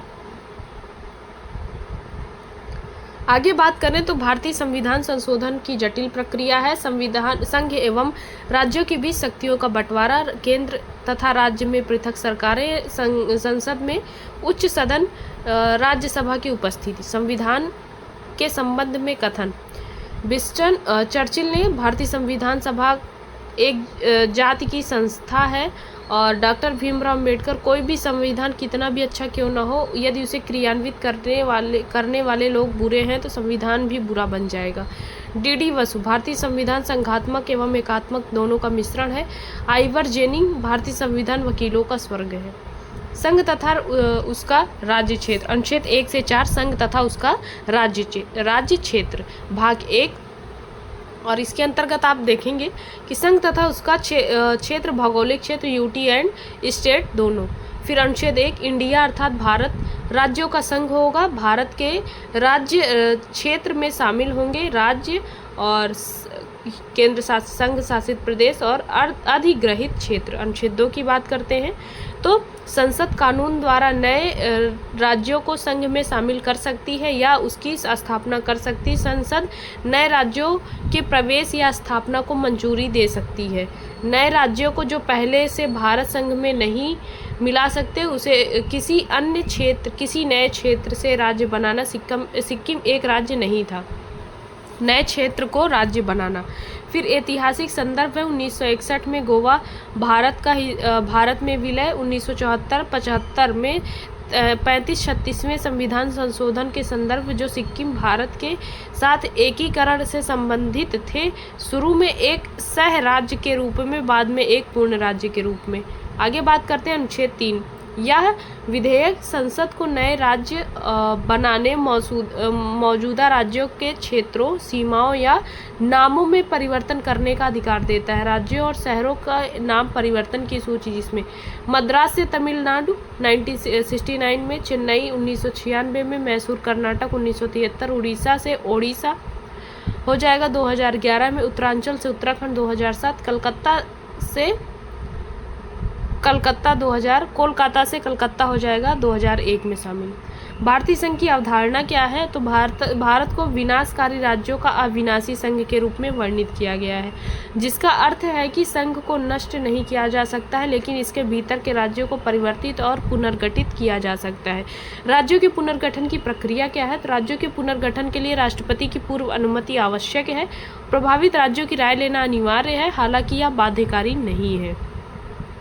आगे बात करते हैं तो इसमें प्रभावित केंद्र शासित प्रदेश की राय लेने की आवश्यकता नहीं है। संविधान की अनुसूचियां 1 और 4 का संदर्भ लें, जो क्रमशः राज्यों के नाम और राज्यसभा राज्य परिषद में सीटों के आवंटन से संबंधित है। अनुच्छेद 4 की बात करें तो इसमें कहा गया है कि अनुच्छेद 2 और 3 के तहत बनाया गया कोई भी कानून अनुच्छेद 368 के तहत संवैधानिक संशोधन नहीं माना जाएगा। इसका तात्पर्य है कि ऐसे कानून संसद में साधारण बहुमत से पारित किए जा सकते हैं। आगे बात करें संवैधानिक संशोधन। साधारण बहुमत की बात करें तो उपस्थित एवं मतदान करने वाले सदस्यों में से 50% में से अधिक। फिर विशेष बहुमत की बात करें तो उपस्थित एवं मतदान करने वाले सदस्यों का 2/3 बहुमत। विशेष बहुमत और राज्य विधानमंडलों का अनुमोदन। विशेष बहुमत के साथ साथ आधे से अधिक विधानमंडलों का अनुमोदन आवश्यक है या उन संसाधनों के लिए आवश्यक है जो भारत के संघीय ढांचे को प्रभावित करते हैं। भारत अपना क्षेत्र अन्य देश को। बेरुवारी केस 1960 की बात करते हैं। तो बेरुवारी केस की बात करें तो इस मामले ने यह स्थापित किया कि भारत संविधान के अनुच्छेद 2 और 3 के तहत अपना क्षेत्र किसी अन्य देश को नहीं सौंप सकता। इस उद्देश्य के लिए एक संवैधानिक संशोधन की आवश्यकता है। 100वां संविधान संशोधन 100G अगस्त 2015 को अधिनियम। इस संशोधन से भारत और बांग्लादेश के बीच भूमि सीमा समझौता संभव हो गया। प्रभावित राज्य पश्चिम बंगाल, त्रिपुरा, मेघालय। अंतः क्षेत्र बांग्लादेश को, इसका तात्पर्य उन भारतीय क्षेत्रों से है जिन्हें बांग्लादेश को हस्तांतरित कर दिया गया था। अंतः क्षेत्र भारत को, इसका तात्पर्य उन बांग्लादेशी बस्तियों से है जिन्हें भारत को हस्तांतरित कर दिया गया था। आगे बात करें तो भारत बनाम बांग्लादेश भूमि सीमा समझौता। इस समझौते में मूलतः 1974 में हस्ताक्षर हुए थे तथा इसे 2015 में क्रियान्वित किया गया था, जिसका उद्देश्य दोनों देशों के बीच सीमा विवादों को बस्तियों के आदान प्रदान के माध्यम से सुलझाना था। देशी रियासतों का विलय। तो बात करते हैं भारत में देशी रियासतों का विलय। भारत की स्वतंत्रता के बाद एक महत्वपूर्ण घटना थी। 1947 में ब्रिटिश सरकार के भारत छोड़ने के बाद भारत में लगभग 565 देशी रियासतें थीं। इन रियासतों को या तो भारत में शामिल होने, पाकिस्तान में शामिल होने या स्वतंत्र रहने का विकल्प दिया गया था। सरदार वल्लभ भाई पटेल की कोशिशों के परिणामस्वरूप ज़्यादातर रियासतों ने भारत में शामिल होने का फैसला किया। सरदार वल्लभ भाई पटेल ने 562 रियासतों का भारत में विलय किया था। आगे बात करते हैं मुख्य रियासतें और उनका विलय। जूनागढ़, नवाब ने पाकिस्तान में शामिल होने का फैसला किया लेकिन जनमत संग्रह के बाद भारत में शामिल हो गया। हैदराबाद की बात करें तो हैदराबाद के निजाम ने भारत में शामिल होने से इनकार कर दिया, लेकिन भारत ने पुलिस कार्यवाही के माध्यम से इसे भारत में शामिल कर लिया। कश्मीर की बात करें तो कश्मीर के महाराजा ने ना तो भारत और ना ही पाकिस्तान में शामिल होने का फैसला किया, लेकिन बाद में इन्होंने भारत में विलय के लिए विलय पत्र पर हस्ताक्षर कर दिए। राज्यों का पुनर्गठन, तो राज्यों के पुनर्गठन की बात करें तो भारतीय संविधान का अनुच्छेद 3 सांसद को निम्न शक्तियां प्रदान करता है। किसी राज्य से उसका राज्य क्षेत्र अलग करके अथवा 2 या 2 से अधिक राज्यों को या राज्यों के भागों को मिलाकर अथवा किसी राज्य क्षेत्र को किसी राज्य के भाग के साथ मिलाकर नए राज्यों का निर्माण कर सकेगी। किसी राज्य के क्षेत्र को बढ़ा सकेगी, किसी राज्य के क्षेत्र को घटा सकेगी, किसी राज्य की सीमा में परिवर्तन कर सकेगी और किसी राज्य के नाम में भी परिवर्तन कर सकती है। आगे बात करते हैं राज्य के पुनर्गठन से संबंधित समितियां एवं आयोग। धर आयोग की बात करें तो स्वतंत्रता प्राप्ति के साथ ही भारत के आधार पर भाषा के आधार पर राज्यों के पुनर्गठन की मांग को ध्यान में रखते हुए डॉक्टर राजेंद्र प्रसाद ने 27 नवंबर 1947 को न्यायमूर्ति एस.के. धर की अध्यक्षता में भाषाई प्रांत आयोग का गठन किया। भाषाई आधार पर राज्यों के पुनर्गठन के विचार पर धर आयोग ने अपनी सिफारिश में कहा कि राज्यों का पुनर्गठन भाषा के आधार पर न होकर प्रशासनिक सुविधा के आधार पर किया जाना चाहिए। और फिर इसके बाद बात करते हैं कि जेवीपी समिति में क्या कहा गया है। इसमें बोला गया है कि राज्यों के पुनर्गठन से संबंधित धर आयोग की सिफारिश के बाद भाषा के आधार पर राज्यों के पुनर्गठन का आंदोलन और अधिक तीव्र हो गया। इसके समाधान के लिए कांग्रेस ने 1948 में जेवीपी समिति का गठन किया। इसमें जवाहरलाल नेहरू, सरदार वल्लभ भाई पटेल और पट्टाभी सीतारामैया शामिल थे। जेवीपी समिति ने अपनी रिपोर्ट वर्ष 1949 ईस्वी में प्रस्तुत की। इस समिति में अपनी सिफारिश में भाषा के आधार पर राज्यों के पुनर्गठन को अव्यवहारिक बताया। आगे बात करते हैं कि भाषाई राज्य पुनर्गठन के दौरान 56 दिनों के भूख हड़ताल के बाद आंदोलन के नेता पोट्टी श्री रामुलु का निधन हो गया, जिसके बाद अक्टूबर 1953 में सरकार को विवश होकर भाषा के आधार पर राज्यों के गठन की मांग को स्वीकार करना पड़ा। मद्रास में तेलुगु भाषा क्षेत्र को अलग करके आंध्र प्रदेश का गठन किया गया। आंध्र प्रदेश भाषाई आधार पर गठित होने वाला पहला राज्य था। फजल अली आयोग की बात करें तो आंध्र प्रदेश के निर्माण के बाद अन्य राज्य भी भाषा के आधार पर राज्यों के पुनर्गठन की मांग उठाने लगे। इसी कारण भारत सरकार ने दिसंबर 1933 में फजल अली आयोग का गठन किया। यह 3 सदस्यीय राज्य पुनर्गठन का आयोग था, जिसमें फजल अली आयोग के अध्यक्ष तथा के.एम. पडिक्कर और एच.एन. कुंजरू और 2 अन्य सदस्य थे। फजल अली आयोग ने 1955 में अपनी सरकार को अपनी रिपोर्ट सौंपी, जिसमें निम्नलिखित सिफारिश की गई थी। इसमें बोला गया था कि भाषा के आधार पर राज्यों का पुनर्गठन तार्किक रूप से व्यवहारिक नहीं है, अतः ऐसा कोई भी राज्य बनाना संभव नहीं है जो पूर्णतः एक भाषाई हो। किसी भी नए राज्य के गठन में राष्ट्रीय सुरक्षा, वित्तीय और प्रशासनिक कुशलता को अधिक महत्व दिया जाना चाहिए। राज्यों का वर्गीकरण भाग का, खा, घा आदि में करना सही नहीं है, उन्हें एक भाग में शामिल किया जाना चाहिए। फजल अली आयोग ने 16 नए राज्य तथा 3 केंद्र शासित प्रदेशों के निर्माण की सिफारिश की, लेकिन सरकार ने 1956 में सिफारिश में कुछ परिवर्तन करते हुए 1 नवंबर 1956 को 14 नए राज्य तथा 6 केंद्र शासित प्रदेश का निर्माण किया। 14 नए राज्य कौन कौन से थे तो असम, बिहार, बम्बई, जम्मू कश्मीर, पंजाब, उत्तर प्रदेश, मध्य प्रदेश, केरल, मद्रास, मैसूर, उड़ीसा, पश्चिम बंगाल, राजस्थान और आंध्र प्रदेश। 6 केंद्र शासित प्रदेश कौन कौन से थे तो नई दिल्ली, हिमाचल प्रदेश, मणिपुर, त्रिपुरा, अंडमान निकोबार द्वीप समूह और लक्षद्वीप, मिनिकॉय और अमीनी द्वीप समूह। फिर इसके बाद 1950 के बाद नवनिर्मित राज्य और इसमें राज्य दिया गया है, उसके साथ ही गठन वर्ष आंध्र प्रदेश का हो जाएगा 1 अक्टूबर 1953 ईस्वी को। गुजरात की बात करें तो 1 मई 1960, महाराष्ट्र 1 मई 1960, नागालैंड 1 दिसंबर 1963, हरियाणा 1 नवंबर 1966, हिमाचल प्रदेश 25 जनवरी 1971, सिक्किम 16 मई 1975, मिजोरम 20 फरवरी 1987, अरुणाचल प्रदेश 20 फरवरी 1987, छत्तीसगढ़ 1 नवंबर 2000, उत्तराखंड 9 नवंबर 2000, झारखंड 15 नवंबर 2000। तेलंगाना की बात करें तो 2 जून 2014 को। भारतीय संविधान के स्रोत कौन कौन से हैं, तो चलिए बात करते हैं। भारत सरकार अधिनियम 1935, इससे क्या क्या लिया गया है, तो न्यायपालिका की संरचना, फिर इसके बाद लोक सेवा आयोग, संघीय क्षेत्र और राज्यपाल का कार्यालय और प्रशासनिक विवरण। ब्रिटेन से क्या क्या लिया गया है, तो इसकी बात करते हैं।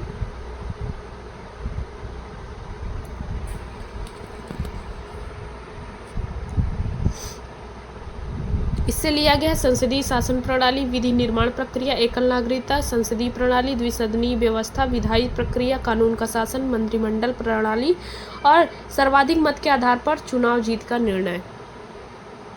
फिर इसके बाद बात करते हैं आगे ब्रिटेन से ही, तो संसदीय विशेषाधिकार, विधायिका के अध्यक्ष पद की भूमिका। संयुक्त राज्य अमेरिका की बात करें, यूएसए,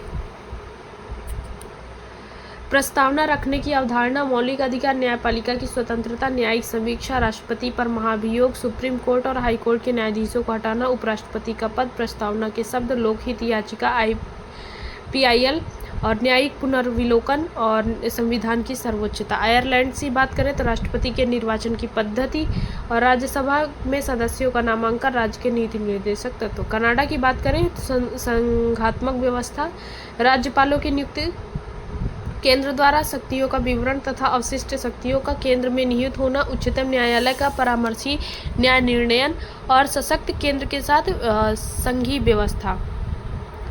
ऑस्ट्रेलिया की बात करें तो प्रस्तावना की भाषा, समवर्ती सूची और संयुक्त बैठक, संसद, व्यापार, वाणिज्य और समागम की स्वतंत्रता। फ्रांस से स्वतंत्रता, समानता, बंधुत्व और गणतंत्र व्यवस्था। दक्षिणी अफ्रीका से संविधान संशोधन की प्रक्रिया, राज्यसभा में सदस्यों का निर्वाचन। जर्मनी की बात करें तो आपातकाल के दौरान मौलिक अधिकारों के निलंबन और अवधि को संदर्भित करता है। USSR, सोवियत संघ, तो मौलिक कर्तव्य प्रस्तावना में न्याय की विचारधारा। जापान, विधि द्वारा स्थापित प्रक्रिया। भारतीय संविधान की अनुसूचियाँ, आगे हो जाएगा। मूल संविधान में 8 अनुसूचियां थी, लेकिन वर्तमान में 12 अनुसूचियां हैं। उल्लिखित प्रमुख अनुसूचियां इस प्रकार हैं। प्रथम अनुसूची की बात करें तो भारत के राज्यों और केंद्र शासित प्रदेशों के नाम, सीमाएं और अधिकार क्षेत्र सूचीबद्ध करती है। दूसरी अनुसूची, यह अनुसूची राष्ट्रपति, राज्यपालों और लोकसभा और राज्य विधानसभाओं के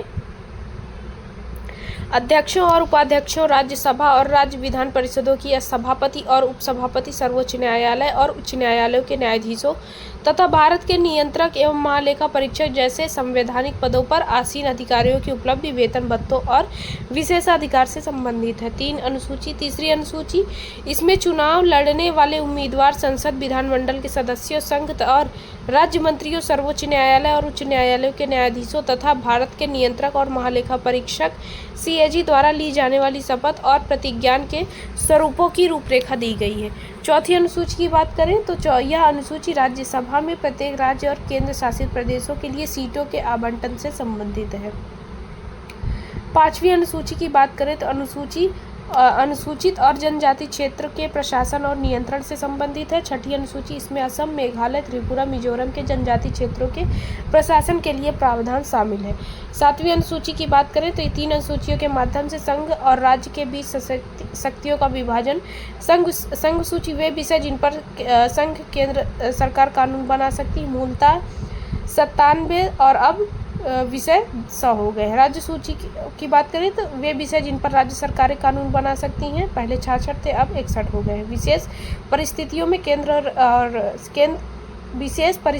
में संसद, केंद्र सरकार भी राज्य सूची के विषय पर कानून बना सकती है। आगे बात करते हैं तो समवर्ती सूची। समवर्ती सूची वे विषय जिन पर संघ और राज्य सरकारें दोनों कानून बना सकती हैं। मूलतः में 47 थे, इस समय 52 है। तो 100, 61 और 52। 8वीं अनुसूची की बात करें तो भारतीय संविधान द्वारा मान्यता प्राप्त भाषाओं की सूची प्रारंभ में 14 भाषाएं थी जो बढ़कर 22 हो गई हैं। बाद में जोड़ी गई अन्य भाषाएं सिंधी भाषा 21वां संविधान संशोधन 1967, कोंकणी मणिपुरी और नेपाली 72वें संविधान संशोधन 1992, बोडो डोंगरी मैथिली संथाली 92 संविधान संशोधन 2003 में। 9वीं अनुसूची की बात करें तो यह अनुसूची पहला संविधान संशोधन 1991 में जोड़ी गई थी। इस अनुसूची को मूल रूप से भूमि सुधारों जैसे कानून के न्यायिक समीक्षा से बचाने के लिए किया गया था।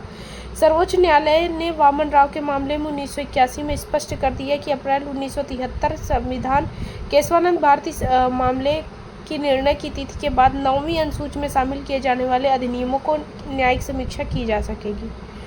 10वीं अनुसूची की बात करें तो इस अनुसूची को 52वें संविधान संशोधन 1985 में जोड़ा गया था। इसमें दल बदल के आधार पर संसद और विधानमंडल के सदस्यों की निर्भरता से संबंधित उपबंध है। 11वीं अनुसूची की बात करें तो यह अनुसूची 73वें संविधान संशोधन अधिनियम 1992 में जोड़ा गया है। इस अनुसूची में पंचायतों में शक्तियां तथा उत्तरदायित्व निर्धारित किए गए हैं। आगे बात करते हैं तो पंचायतों के अधिकार क्षेत्र कुल 29 विषय हैं। 12वीं अनुसूची की बात करें तो यह अनुसूची 74वें संविधान संशोधन 1992 के द्वारा जोड़ी गई। इसमें न्यायपालिका की शक्ति और उत्तरदायित्व निर्धारित किए गए हैं। न्यायपालिकाओं के अधिकार क्षेत्र में कुल 18 विषय हैं।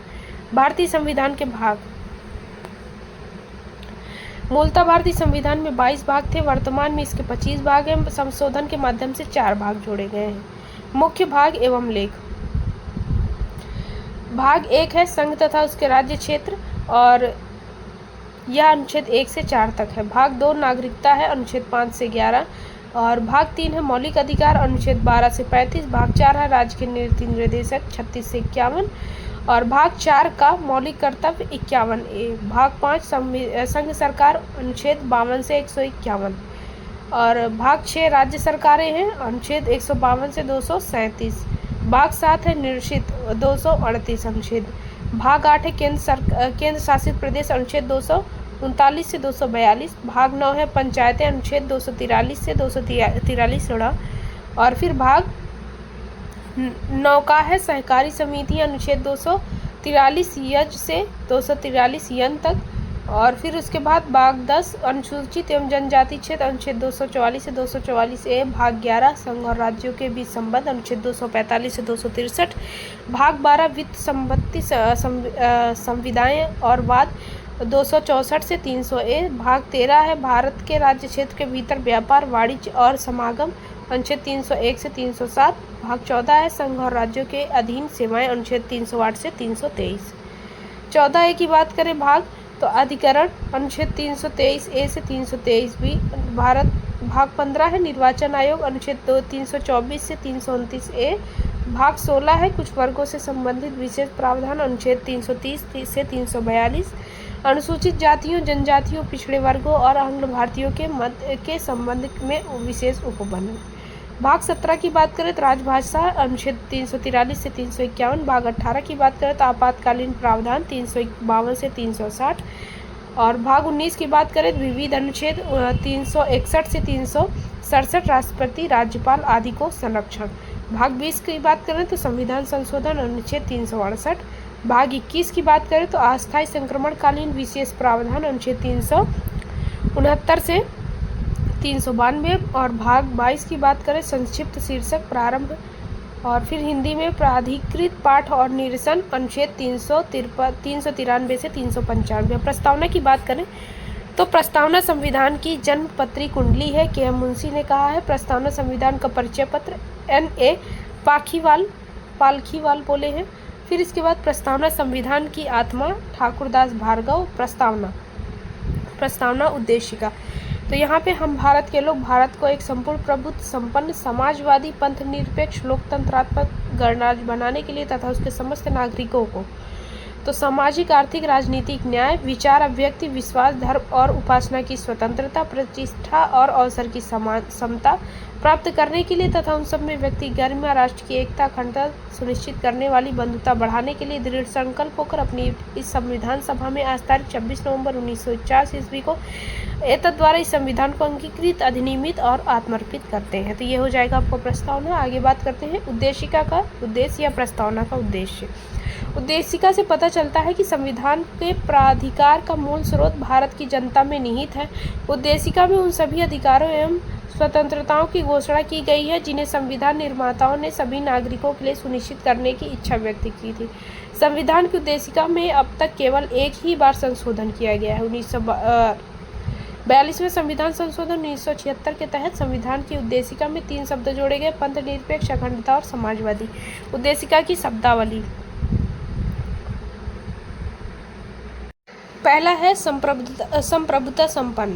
तो इसमें आप लिखेंगे कि इसका अर्थ है भारत एक संपूर्ण प्रभुत्व संपन्न राष्ट्र, अर्थात भारत अपने आंतरिक और बाहरी मामलों में किसी भी विदेशी शक्ति का गुलाम नहीं है। लोकतांत्रिक की बात करें तो भारत एक लोकतांत्रिक गणराज्य है, अर्थात केवल उन्हें शासकों को सरकार चलाने का अधिकार होगा जो भारत के लोगों द्वारा निर्वाचित है। आगे बात करते हैं भारतीय संविधान की प्रतिनिधि लोकतंत्र की व्यवस्था का पालन करता है जिसमें सांसदों तथा विधायकों का निर्वाचन सीधे भारत की जनता के द्वारा किया जाता है। लोकतंत्र दो प्रकार का होता है, अप्रत्यक्ष और प्रत्यक्ष लोकतंत्र। प्रत्यक्ष लोकतंत्र में लोग अपनी शक्तियों का प्रयोग स्वयं करते हैं, जैसे स्विट्जरलैंड। प्रत्यक्ष लोकतंत्र के 4 मुख्य साधन है: परिपरीक्षा, पहल, प्रत्यावर्तन और प्रत्याशी को वापस बुलाना तथा जनमत संग्रह। अब प्रत्यक्ष लोकतंत्र में लोगों द्वारा चुने गए प्रतिनिधि सर्वोच्च शक्ति का प्रयोग करते हैं। आगे बात करते हैं गणतंत्र। तो गणतंत्र की बात करें तो इसका मतलब है कि देश का शासन आम जनता के द्वारा उनके चुने गए प्रतिनिधियों द्वारा किया जाता है, न कि किसी वंशानुगत शासक द्वारा। राज्य का शासक लोगों द्वारा एक निश्चित अवधि के लिए चुना जाता है। पंथ निरपेक्ष की बात करें तो भारत एक पंथ निरपेक्ष राज्य है, जिसका अर्थ है कि राज्य का कोई धर्म नहीं है, सभी धर्मों को समान रूप से सम्मान दिया जाता है। राज्य धर्म के आधार पर नागरिकों में विभेद नहीं करेगा। तो ये वीडियो यहीं पे समाप्त होता है। अगला पार्ट हम इसी चैनल पर देखेंगे। इसमें फिर आगे दिया गया है, यहाँ पे आप देख सकते हैं कि समाजवादी। बात करते हैं समाजवादी की। तो समाजवादी शब्द का अर्थ है कि भारत एक ऐसा राज्य है जो सामाजिक और आर्थिक समानता को बढ़ावा देने की प्रतिबद्धता रखता है। भारतीय समाजवाद लोकतांत्रिक समाजवाद है, न कि साम्यवादी समाजवाद, जिसमें उत्पादन और वितरण के सभी संसाधनों का राष्ट्रीयकरण और निजी संपत्ति का उन्मूलन शामिल है। भारतीय समाजवाद मार्क्सवाद और गांधीवाद का मिला-जुला रूप है। अब इसके बाद समाजवादी के बाद अगला पॉइंट है यहाँ पे न्याय। प्रस्तावना में न्याय 3 रूपों में शामिल है: सामाजिक न्याय, आर्थिक न्याय और राजनीतिक न्याय। उनकी सुरक्षा मौलिक अधिकार और नीति निर्देशक सिद्धांतों के उपबंध के जरिए की जाती है। सामाजिक न्याय का मतलब है प्रत्येक व्यक्ति के साथ जाति, रंग, धर्म और लिंग के आधार पर बिना भेदभाव किए समान व्यवहार किया जाए। और अगला पॉइंट है आर्थिक न्याय का अर्थ है कि आर्थिक कारणों के आधार पर किसी व्यक्ति से भेदभाव नहीं किया जाएगा। इसमें संपदा, आय व संपत्ति की असमानता को दूर करना भी शामिल है। अगला पॉइंट आप यहाँ पे देखेंगे तो राजनीतिक न्याय का अर्थ। राजनीतिक न्याय का अर्थ है कि प्रत्येक व्यक्ति को समान राजनीतिक अधिकार प्राप्त होंगे, चाहे वह राजनीतिक दफ्तरों में प्रवेश की बात हो या अपनी बात सरकार तक पहुंचाने का अधिकार। सामाजिक, आर्थिक और राजनीतिक इन तीनों न्याय को 1917 ईस्वी की रूसी क्रांति से लिया गया है। समता की बात करें, अगला पॉइंट है तो समता का अर्थ है समाज के किसी भी वर्ग के लिए विशेष अधिकार की अनुपस्थिति और बिना किसी भेदभाव के प्रत्येक व्यक्ति को समान अवसर प्रदान करने के अनुबंध। अगली बात करते हैं तो उद्देशिका, संविधान का भाग होने पर विवाद। उद्देशिका पर कौन कौन से विवाद हैं, इसका भाग है कि नहीं है। बेरुवारी यूनियन मामला 1960। इसमें सर्वोच्च न्यायालय ने माना है कि प्रस्तावना संविधान का अंग नहीं है, लेकिन यह सहमति प्रकट की गई कि प्रस्तावना संविधान निर्माताओं के मन की कुंजी है। इसके बाद आता है केशवानंद भारती बनाम केरल राज्यवाद 1973। इस केस के दौरान सर्वोच्च न्यायालय ने 1960 के अपने पूर्व निर्णय को निरस्त कर दिया और यह स्पष्ट कर दिया कि प्रस्तावना संविधान का भाग है तथा संसद के संशोधन की शक्ति का विषय इस प्रकार है जिस प्रकार संविधान के अन्य प्रावधान हैं, और कहा गया कि यदि प्रस्तावना में विद्यमान संविधान का मूलभूत ढांचा नष्ट नहीं किया जाए तो प्रस्तावना में संशोधन किया जा सकता है। अगला है एस आर बोम्मईवाद 1993। इसमें बोला गया कि न्यायमूर्ति रामास्वामी ने पूर्व के निर्णय को खारिज करते हुए प्रस्तावना संविधान का अभिन्न अंग है। अब आगे बात करते हैं उद्देशिका के बाद नागरिकता। तो नागरिकता की बात करेंगे तो सबसे पहला जो पॉइंट है नागरिक क्या है। तो राज्य में निवासित वह व्यक्ति जिसे अपने राज्य की पूर्ण सदस्यता प्राप्त है, वह अपने राज्य तथा संविधान के प्रति पूर्ण आस्था रखता है, नागरिक कहलाता है। अगला है नागरिकता। नागरिकता व्यक्ति को देश के भीतर कुछ विशेष अधिकार प्रदान करती है, जैसे कि वोट डालने का अधिकार, देश में रहने का अधिकार और अन्य नागरिक अधिकार। बदले में व्यक्ति को देश के कानून का पालन करने और अपने कर्तव्यों का निर्वहन करने की जिम्मेदारी होती है। अगला पॉइंट है भारतीय संविधान में एकल नागरिकता का प्रावधान है। अब इससे नागरिकता के संबंधित प्रावधान कौन कौन से हैं, चलिए देख लेते हैं। इसमें अगला पॉइंट है, इसके अंतर्गत भारतीय संविधान के भाग 2 और अनुच्छेद 5 से 11 तक में नागरिकता संबंधी प्रावधानों का उल्लेख किया गया है। भारत में एकल नागरिकता का प्रावधान है। आगे है भारतीय नागरिकता प्राप्त करने के 5 प्रकार हैं। जन्म से, वंशाधिकार द्वारा, पंजीकरण द्वारा, देशीयकरण द्वारा और विदेशी भूमि के अर्जन द्वारा। नागरिकता समाप्ति के 3 प्रकार हैं, परित्याग, पर्यावसान और वंचित किया जाना। तो संवैधानिक प्रावधान कौन कौन से हैं? भारतीय संविधान के अनुच्छेद 5 से 8 तक के प्रत्येक अनुच्छेद में नागरिक के विशेष वर्ग निर्धारित किए गए हैं। आगे बात करते हैं अधिवास द्वारा नागरिकता। भारतीय संविधान के अनुच्छेद 5 के अनुसार प्रत्येक व्यक्ति जो संविधान के प्रारंभ में समय भारत के राज्य क्षेत्र में निवास करता है वह भारत का नागरिक होगा यदि निम्न शर्तों में से कम एक अवश्य पूरी करता हो। वह भारत राज्य क्षेत्र में जन्मा हो, उसके माता पिता में से कोई एक भारत के राज्य क्षेत्र में जन्मा हो, एक व्यक्ति संविधान लागू होने से पहले कम 5 वर्षों तक भारत का निवासी रहा हो, पाकिस्तान से प्रव्रजन करके आए व्यक्तियों की नागरिकता। तो क्या है इनकी? संविधान के अनुच्छेद 6 के अनुसार पाकिस्तान से प्रव्रजन करके आए निम्न व्यक्तियों को नागरिक समझा जाएगा। ऐसे व्यक्तियों को 2 वर्गों में बांटा गया है। जो व्यक्ति 19 जुलाई 1948 से पहले भारत आया था, जो व्यक्ति 19 जुलाई 1948 के बाद भारत आया था। अब इसमें नागरिकता क्या है? एक व्यक्ति जो 1 मार्च 1947 के बाद भारत से पाकिस्तान स्थानांतरित हो गया लेकिन बाद में फिर भारत में पुनर्वास के लिए लौट आया हो तो वह भारत का नागरिक बन सकता है।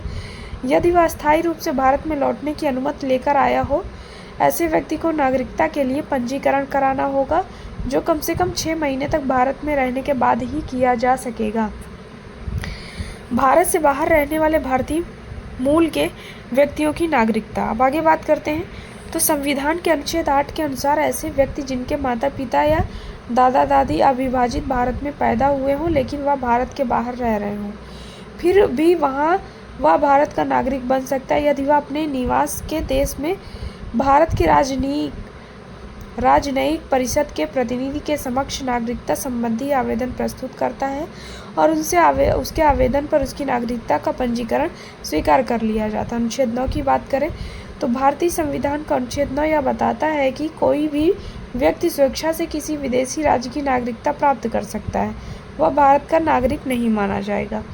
अनुच्छेद 10 की बात करें तो भारतीय संविधान का एक महत्वपूर्ण अनुच्छेद है जो नागरिकता के अधिकारों की निरंतरता से संबंधित है। यह स्पष्ट करता है कि जो व्यक्ति पहले से ही भारत का नागरिक है वह संसद द्वारा बनाए गए किसी भी कानून के अधीन नागरिक बना रहेगा। अनुच्छेद 11 की बात करें तो भारतीय संविधान का एक महत्वपूर्ण अनुच्छेद है जो संसद की नागरिकता से संबंधित कानून बनाने का अधिकार देता है। इस अनुच्छेद के अनुसार संसद नागरिकता प्राप्त करने, खोने और उससे संबंधित अन्य सभी मामलों पर कानून बना सकती है।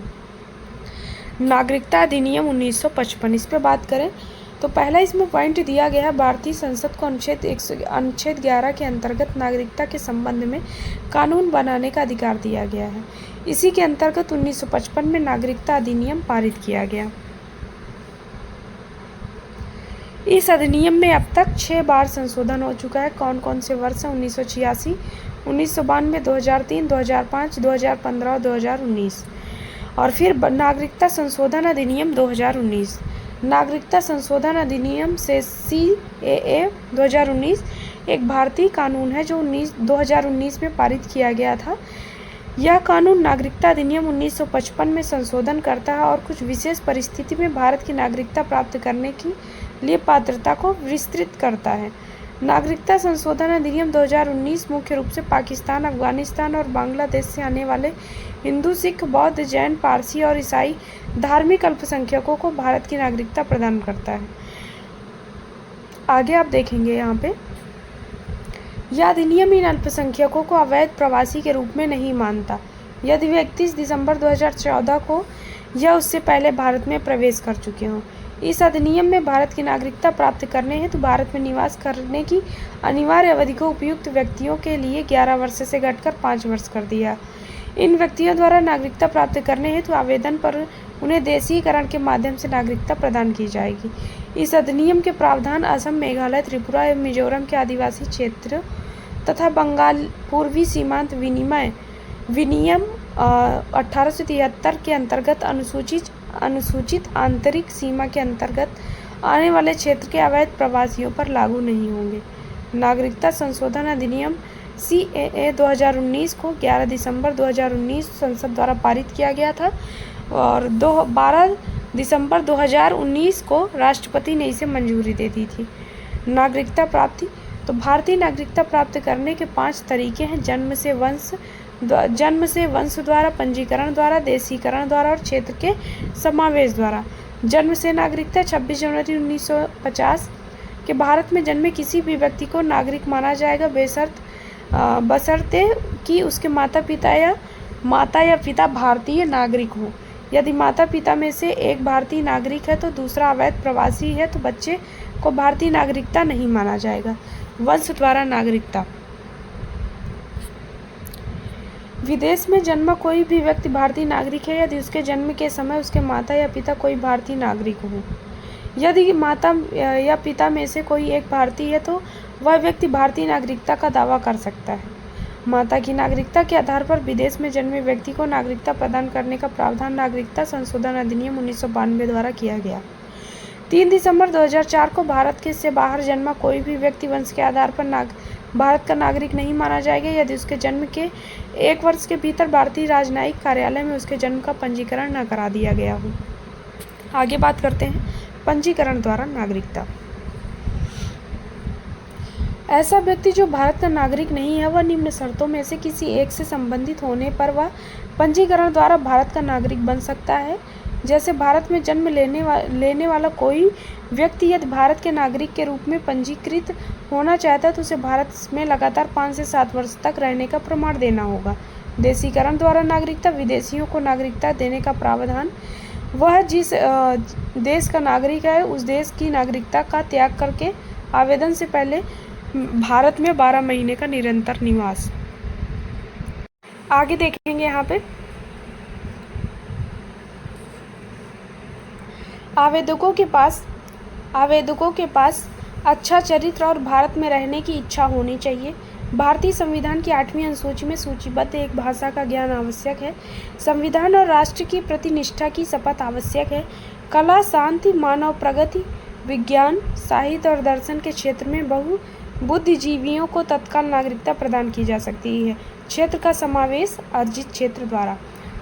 तो इसके अंतर्गत नागरिकता कैसे प्राप्त होगी? जब किसी क्षेत्र को भारत में शामिल किया जाता है तो भारत सरकार उस क्षेत्र के निवासियों को नागरिकता देने के आदेश जारी करता है। उदाहरण के लिए 1974 में सिक्किम का विलय भारत में हो गया, अतः सिक्किम वासी भारतीय नागरिक हो गए। नागरिकता की समाप्ति, तो त्याग, स्वच्छंद से त्याग, तो इसके कौन कौन से हैं? वयस्क पुरुष अपनी नागरिकता त्याग सकते हैं। माता पिता के त्याग पर नाबालिगों की नागरिकता भी समाप्त हो जाती है। युद्ध काल में नागरिकता का त्याग नहीं किया जा सकता है। समाप्ति या पर्यावसान, किसी अन्य देश की नागरिकता प्राप्त करने पर भारत की नागरिकता समाज हो जाती है। वंचित होना, यह उन व्यक्तियों पर लागू होता है जो धोखाधड़ी या विश्वासघात जैसी कुछ शर्तों के तहत प्राकृतिकरण या पंजीकरण के माध्यम से भारतीय नागरिक बन गए हैं, जैसे झूठे दस्तावेज देकर शत्रु देश से संबंध, 7 वर्ष या उससे अधिक समय तक भारत में अनुपस्थित रहना, संविधान का अनादर। तो आगे देखेंगे निवासियों की श्रेणियाँ। कौन कौन सी निवासियों की श्रेणियाँ होती हैं? NRI, अनिवासी भारतीय, भारतीय पासपोर्ट रखने वाले भारतीय नागरिक जो वर्ष में 182 दिनों से अधिक भारत से बाहर रहते हो। PIO, भारतीय मूल का व्यक्ति, भारतीय मूल के जो व्यक्ति भारत के नागरिक नहीं है। OCI, विदेशी भारतीय नागरिक, भारतीय मूल के लोगों को भारत में रहने और काम करने की अनुमति देने का एक दर्जा। ऐसा व्यक्ति जो भारतीय संविधान लागू होने के समय तथा इसके बाद भी कभी भारत के नागरिक रहा हो। वह व्यक्ति जो वर्तमान में दूसरे देश का नागरिक है लेकिन भारत के किसी ऐसे क्षेत्र से संबंध रखता है जो 15 अगस्त 1947 के बाद भारत का अंग बन गया। फिर आगे देखेंगे इन योग्यताओं को धारण करने वाले व्यक्तियों के पुत्र पुत्री पोता पोती तथा नाती नातिन को भी OCI कार्ड जारी किया जा सकता है। वह व्यक्ति जो कभी भी पाकिस्तान अथवा बांग्लादेश का नागरिक रहा है वह सीमा पारी भारतीय नागरिक प्राप्त नहीं कर सकता है। NPR, राष्ट्रीय जनसंख्या रजिस्टर, इसमें बात करेंगे पहली बार वर्ष 2010 में तैयार किया गया, 2015 में अद्यतन किया गया। इसमें सभी निवासियों का नाम, जन्मतिथि आदि का विवरण शामिल है। मौलिक अधिकार की अब बात करेंगे नागरिकता के बाद। तो संविधान के भाग 3 के अनुच्छेद 2 से 35 तक मौलिक अधिकार का वर्णन किया गया है। मौलिक अधिकार अमेरिका के संविधान से प्रेरित है। प्रवर्तन और संशोधन, व्यक्ति अपने मौलिक अधिकार के उल्लंघन के मामले में सीधे सर्वोच्च न्यायालय का दरवाजा खटखटा सकता है। मौलिक अधिकार में संशोधन के लिए संसद में विशेष बहुमत 2/3 की आवश्यकता होती है। मूल संविधान में 7 मौलिक अधिकार थे। आगे है मौलिक अधिकार की प्रकृति कैसी है, तो वे असीमित नहीं हैं और उन पर उचित प्रतिबंध लगाए जा सकते हैं। इन्हें न्यायालयों द्वारा लागू किया जा सकता है। वे मुख्यतः नकारात्मक प्रवृत्ति के होते हैं, अर्थात वे राज्यों को कुछ कार्य करने से रोकते हैं। वर्तमान में मौलिक अधिकार, तो वर्तमान में लागू 6 मौलिक अधिकार हैं। पहले 7 थे मूल संविधान में। समता का अधिकार, स्वतंत्रता का अधिकार, शोषण के विरुद्ध अधिकार, धार्मिक स्वतंत्रता का अधिकार, सांस्कृतिक और शैक्षिक अधिकार, संवैधानिक उपचार का अधिकार। तो समता का अधिकार 14 से 18, स्वतंत्रता का अधिकार 19 से 22, फिर शोषण के विरुद्ध अधिकार 23 से 24, धार्मिक स्वतंत्रता का अधिकार 25 से 28, सांस्कृतिक और शैक्षिक अधिकार 29 से 30 और फिर संवैधानिक उपचार का अधिकार 32। अनुच्छेद 12 की बात करें तो इसमें राज्य की परिभाषा दी गई है। केंद्र सरकार और संसद, राज्य सरकार, विधानमंडल, स्थानीय निकाय। स्थानीय निकाय के अंतर्गत ग्राम पंचायत, नगर पालिका, नगर परिषद और जिला बोर्ड। सभी सरकारी अधिकारी, सभी डॉक्टर आदि। राज्य एजेंसियां, वित्तीय संस्थान, NTPC, UPSC और LIC, ये सभी सरकारी उसके अंतर्गत आएंगे। और इसके बाद अनुच्छेद 13 की बात करें तो मौलिक अधिकारों से असंगत कानून। 13(1) में बात की गई है मौलिक अधिकार का उल्लंघन करने वाले कानून अमान्य हैं। 13(2) की बात करें तो संविधान लागू होने 26 जनवरी 1950 से पहले 1935 अधिनियम और उसके बाद के कानूनों के बीच अंतर। 13(3) की बात करें तो कानून की परिभाषा में अधिनियम, अध्यादेश, आदेश, नियम शामिल हैं। 13(4) की बात करें इस कानून की कोई बात अनुच्छेद 368 के अंतर्गत संवैधानिक संशोधन पर लागू नहीं होगी। समता का अधिकार, तो समता का अधिकार हम लोग अगले पार्ट में देखेंगे। और अब अगर आपको वीडियो पसंद आता है तो प्लीज़ वीडियो को लाइक करें, अपने दोस्तों के साथ शेयर करें और साथ ही चैनल को ज़रूर सब्सक्राइब करें, क्योंकि अगर आपको कोई PDF चाहिए तो आप लोग मुझे कमेंट बॉक्स में बताएंगे और उसका वीडियो अगर आप सब्सक्राइब किए रहेंगे तो आपका उसका नोटिफिकेशन मिल जाएगा।